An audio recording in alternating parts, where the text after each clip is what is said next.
Seguimos aquí en Transición y ahora estamos en comunicación con un amigo, historiador, abogado, referente político también, sobre todo en el área de derechos humanos. Javier Garín, ¿cómo estás? ¿Qué tal? ¿Cómo estás, Alberto? Muy bien. ¿Y vos? Tan preocupado como vos. Sí, la verdad que estamos pasando un momento difícil como país, pero lo peor de todo es que por este camino cada vez va a estar peor. Y esto es algo que nosotros, creo que muchos lo dijimos, sobre todo porque tenemos memoria histórica de lo que pasó en otra época, ¿no? Yo, bueno, soy un hombre grande, recuerdo lo que sucedió en 1976, que ahí es el comienzo del verdadero derrumbe del país, con Martínez de Hoz, con el golpe de Estado del 24 de marzo, y la implementación de estas políticas neoliberales que prácticamente produjeron un desbarajuste del cual no nos recuperamos. Y después, bueno, esto lo volvimos a vivir con Cavallo en la época de Menem y después agravado en la de la Rúa. Durante la época de Menem hubo un periodo en el cual las cosas parecían que iban bien, se había logrado estabilidad monetaria, pero al costo de un daño muy grande a la producción local, el cierre de empresas, el desempleo, y todo eso se agravó y eclosionó en 2001 con las mismas políticas, porque de la Rúa continuó las mismas políticas económicas, de hecho lo llamó a Caballo. Entonces ahora volvemos a tener lo mismo. Y cuando fue el momento de la campaña electoral, yo me cansé de discutir con gente de distintas procedencias, tratando de que recuerden esto, ¿no? Porque algunos eran grandes, los chicos, pongámosle que no lo vivieron, no lo saben, pero los que tenemos algunos años sí lo sabemos. Y sin embargo estaban empeñados que no hay que terminar, se tiene que ir, tenemos que cambiar. Y yo les decía, pero van a votar a alguien que está proponiendo planes que ya fracasaron, pero estrendosamente en la Argentina. Y lo que estamos viviendo, vos fíjate, Alberto, hoy salió una columna de opinión en La Nación, el diario oficialista por excelencia, claro, responde al macrismo, ¿no? Entonces se permite algunas diferencias con Milei, en donde Carlos Pagni dice lo que venimos diciendo hace tiempo, exactamente lo mismo. Se entró en un círculo vicioso, porque cuando vos empezás a recortar gastos sin ton ni son, que yo no digo que no hubiera que recortar muchísimos gastos, pero hay que seleccionar dónde se recortan esos gastos y ver las consecuencias, ¿no? Que acá esto no se ha hecho. Se ha directamente pasado la podadora o la motosierra, afectando a la gente común, no a la casta. De hecho, el presidente se aumentó el sueldo, después lo tuvo que tirar para atrás, diciendo que fue un error. Pero ya lo Es todo cobró, un Javier. mamarracho. Ya lo cobró. ¿Cómo? Que ya lo cobró, aunque después se haya vuelto por atrás.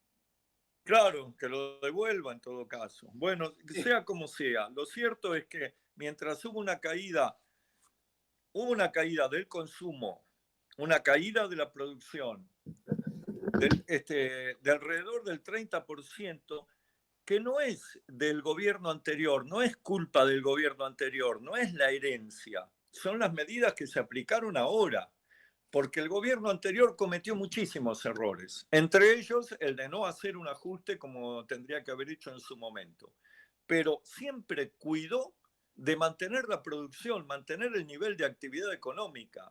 Y esto es lo que advertimos que iba a pasar, porque la inflación vos la podés bajar de manera gradual, y no mediante una política de shock que lleva a la recesión. Y ahora no solo tenemos una inflación mucho más alta que la que había en noviembre del 2023, y no es culpa del gobierno anterior, es culpa de las medidas que se aplicaron bajo este gobierno. O sea, la inflación existía, por supuesto era muy alta e hizo perder a las elecciones a Massa. Pero después se agravó totalmente. Y creo que de manera intencional, porque cuando uno lee las experiencias de aplicación de los planes neoliberales en el mundo, yo el otro día estaba viendo un, una conferencia que dio el historiador Perry Anderson hace muchos años, hablando de la experiencia neoliberal en Europa y en el mundo. Y una de las cosas que planteaba era que para que se pueda aplicar estos planes tiene que haber hiperinflación. Es la manera de disciplinar a la sociedad. De hecho, en la Argentina lo vivimos. Así Hubo es. una tremenda hiperinflación bajo el gobierno.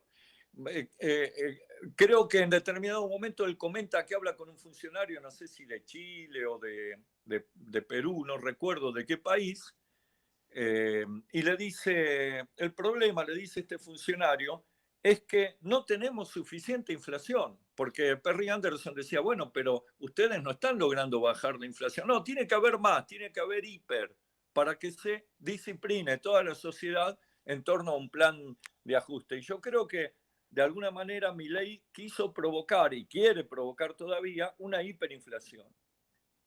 Y de Sí, esa en realidad lo que manera necesita es licuar subordinar a todo los como gobernadores.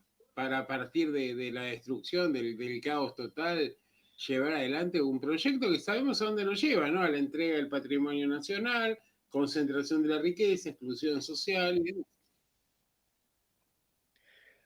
Por otra parte, vos tenés una política que tiene que ver con el ataque a la producción industrial, a la actividad de las pymes y de las industrias grandes también, porque en definitiva el modelo que están planteando, que es el modelo que está basado en el famoso concepto de la División Internacional del Trabajo, Argentina tiene que ser granero, como fue durante mucho tiempo. De hecho, Milei siempre habla del granero del mundo y de que teníamos el PBI más alto, etcétera, a fines del siglo XIX.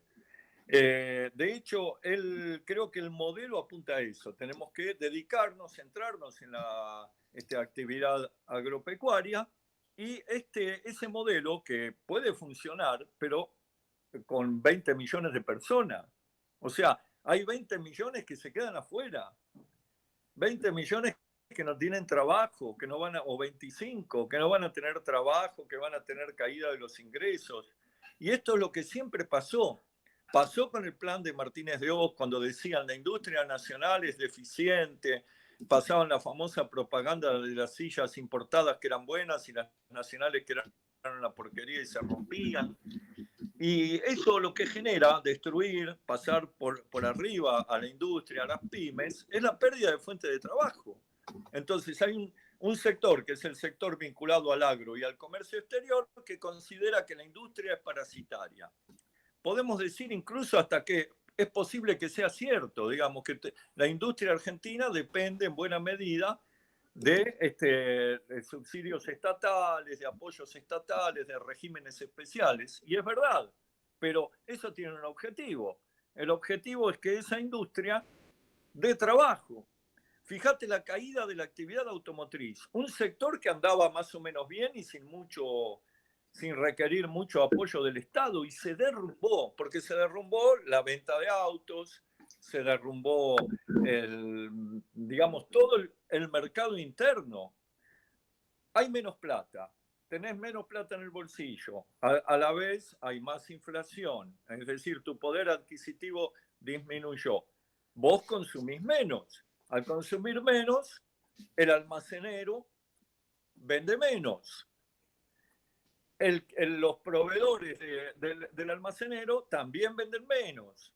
Las industrias empiezan a hacer suspensiones, no quieren aumentar los sueldos, obviamente no los pueden pagar. ¿Y qué sucede?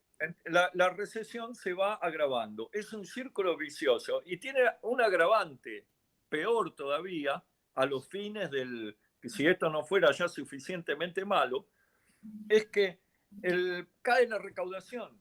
Vos fijate que en la Argentina ha caído la recaudación, porque al haber menos actividad, los ingresos provenientes de la actividad económica del mercado interno han caído, se han desmoronado. Entonces el objetivo del déficit cero cada vez se va haciendo más difícil. Hoy se sostiene básicamente en el comercio internacional, en el impuesto país, es decir, un impuesto que le permite mucha recaudación al gobierno y que se basa en que exista el cepo. con lo cual es muy difícil que vayan a eliminar el cepo, porque el cepo es lo que le permite recaudar a través del impuesto país. Un impuesto que además no es coparticipable. Entonces vos tenés que las provincias no reciben plata de ahí, las recibe solo el Estado Nacional. Esto lleva a plantear si el modelo es viable. Lo dijo el Fondo Monetario, lo dijo Pagni en el artículo a que hice referencia hace un rato, es decir, el día de hoy salió ese artículo en La Nación. Sí, lo dijo anoche en el programa también de televisión. Claro, empieza a ser inviable y empieza a generar dudas en los propios a los cuales quiere seducir, que es el mercado, porque empiezan a ver que los gobernadores no van a poder llegar a un acuerdo, por más que quieran arrastrarse y agachar la cabeza y someterse, no van a poder, porque va a llegar un momento en el cual no le cierran los números. Y bueno, tenemos una inviabilidad política, una inviabilidad fiscal y una inviabilidad social, porque esto implica agravar la situación en todos los terrenos. Y todo esto es parte del neoliberalismo. El neoliberalismo parte que tanto admira von Hayek, Milton Friedman, a los que tanto admira Milley, eran una corriente de pensamiento que sostenía que la democracia en realidad no es importante, no es algo importante. La democracia, si está bien y si no, mala suerte. El tema es que hay que asegurar los beneficios para dinamizar la economía, hay que asegurar que las empresas ganen mucho.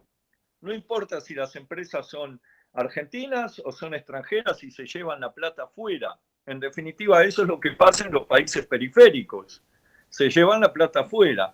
Entonces, esto nos conduce a un país cada vez más, una población cada vez más empobrecida, donde puede ser que haya una recuperación del PBI, ¿no? Porque de hecho, la cosecha que el año pasado se frustró por la sequía, este año va a ser buena. Va a haber un excedente también en materia de energía, que hasta ahora era deficitario, pero gracias al gasoducto Néstor Kirchner y a Vaca Muerta, ahora va a haber superávit en materia energética. Es decir, se va a vender más de lo que se compraba. Antes se compraba para satisfacer la demanda interna. Pero tiene otro problema todo esto. El PBI puede crecer, pero ¿quién se queda con eso? Se lo quedan las empresas. El Estado cobra menos y la población está cada vez más empobrecida. Entonces, el modelo que él propone, el de Irlanda, es eso.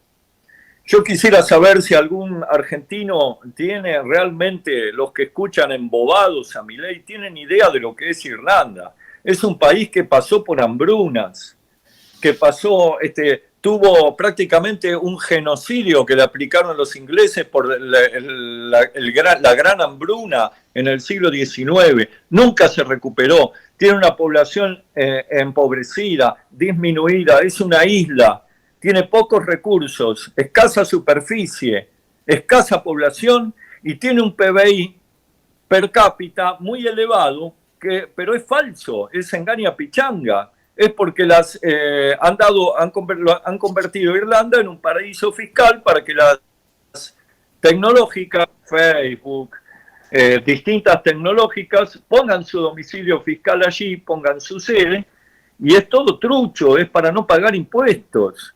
Entonces, aparentemente Irlanda aparece como un país que tiene un elevado PBI, un milagro, pero la verdad es que la población está totalmente empobrecida. Habrá un sector marginal vinculado a las tecnológicas que por ahí, a la administración de las tecnológicas que por ahí tiene trabajo, y el resto, la verdad que Irlanda sigue siendo un país miserable.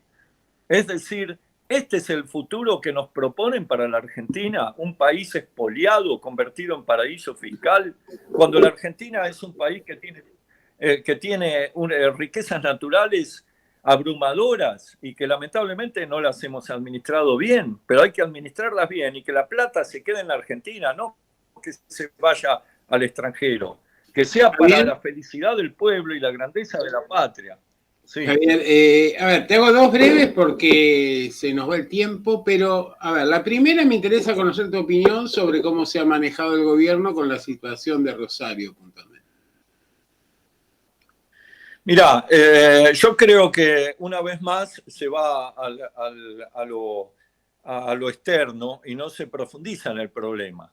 Es decir, el narcomenudeo, las bandas criminales que hay en Rosario, no son casualidad, son el fruto de que Rosario se ha convertido en un puerto de salida del narcotráfico para el producido en Argentina, de la droga producida en Argentina, en Paraguay y en Bolivia. Todo sale por ahí, por Rosario. Rosario tiene 70 kilómetros de costa que son puertos privados. Entre ellos está el puerto de la famosa empresa Vicentín. Por todos esos puertos no hay controles. Antes había inspecciones que mandó el gobierno de Cristina a hacer inspecciones en esos puertos. Desde Macri, ¿qué se hizo? Los operadores de las terminales portuarias son los que declaran. Y las empresas exportadoras presentan una declaración jurada. Exportamos tanto. Nadie controla si es así. Es decir, no solo hay pérdida para el fisco, sino que además adentro de las bodegas de los barcos cargan droga. Entonces tenés a la empresa Vicentín vinculada al narcotráfico, como otras muchas. Y lo sabemos esto, no porque se haya descubierto en Argentina, sino porque hicieron requisas en el puerto de Santos y encontraron 1.500 kilos de cocaína en un buque proveniente de Rosario.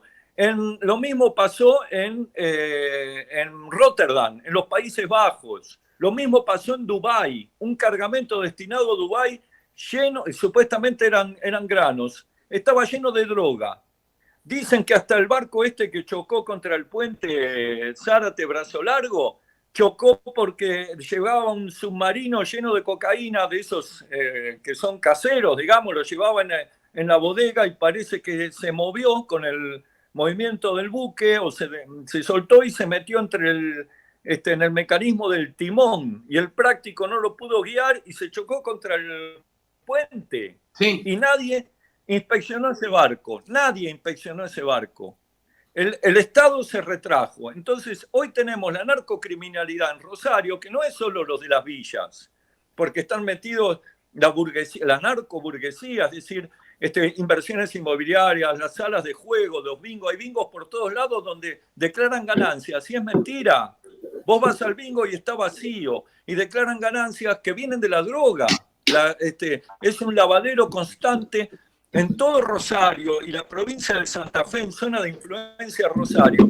Y es todo producto del manejo de los puertos privados, puertos en los cuales el Estado se retiró, se ha ido de los puertos. Y esto es lo que nos va a conducir, esta idea que propone Milei, esto viene de antes, no es de ahora, obviamente. Pero la misma idea que él sostiene, que el Estado tiene que ser mínimo y retirarse y privatizar todo, lleva a que los puertos se conviertan en el lugar preferencial de salida de la droga. Y eso está pasando en Rosario. No es que hay mala gente en las villas que son delincuentes del narcomenudeo, eso por supuesto existe, pero acá hay grandes empresas que proveen a la narcocriminalidad en forma, digamos, lo que no pueden exportar va quedando en Rosario y por eso tenemos la crisis que hay en Rosario. Entonces creo que está todo lo que se haga para combatir a los narcos está bien, pero hay que ir al fondo del problema. El fondo del problema son los puertos. Es ahí, los puertos privados y las terminales que son públicas, pero están concesionadas y manejadas por privados, son los principales exportadores de droga de la Argentina. Y están todos en Rosario. Y yo pregunto, ¿Bullrich se va a ocupar de eso? No se va a ocupar. Nadie se ha ocupado. Vos fijate, Bernie fue a hacer un operativo, creo que en el año 2015, no recuerdo bien. Cuando llegó empezaron a intentar voltear lugares de venta de droga y interrumpir el circuito de la droga y se encontraron que estaban todos avisados. Las fuerzas federales se encontraron con que la policía local les había avisado a todos, les había puesto bajo aviso para que no caigan en los allanamientos. Y ahora se descubrió hace poco también un funcionario que les facilitaba a los narcos que están presos toda clase de beneficios para que puedan seguir manejando todo desde la cárcel. Entonces acá tenemos una narcoburguesía que está comprando edificios, haciendo inversiones inmobiliarias, que se ampara en la supuesta la labor de exportación de granos para aumentar sus beneficios metiendo droga en las bodegas de los barcos. Y esta es la verdad. Este es el problema de Rosario. No que lo malos que son los villeros, que es lo que nos quieren vender siempre los medios. Javier, te agradezco tu participación. No, nos quedamos cortos con el tiempo, así que vamos a continuar en las próximas semanas, si te parece, pero creo que es muy revelador lo que estás diciendo.